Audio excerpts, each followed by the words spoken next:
صوم و صلات اور دیگر عبادات کے پابند، عاجزی و انکساری کے جذبے سے ہمہ وقت سرشار، علم دین سیکھنے اور دوسروں تک منتقل کرنے کی لگن، ہر اٹھتے قدم پر اللہ عز و جل اور پیارے آقا صلی اللہ تعالی علیہ وآلہ وسلم کی اطاعت، نیکیوں میں پہل کرنے والے، بدی سے دامن کو بچائے رکھنے والے، خوف خدا عز و جل سے لرزنے والے، عشق نبی صلی اللہ تعالی علیہ وآلہ وسلم میں مچلنے والے، اللہ عز و جل کے مقرب، پیارے اور پسندیدہ بندے۔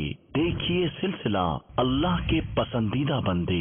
دیکھیے سلسلہ اللہ کے پسندیدہ بندے بروز بدھ مدینہ منورہ میں رات 8 بجے اور پاکستان میں رات 10 بجے مدنی چینل پر۔ صلو علی الحبیب صلی اللہ تعالی علی محمد۔ مجھے اپنی اور ساری دنیا کے لوگوں کی اصلاح کی کوشش کرنی ہے۔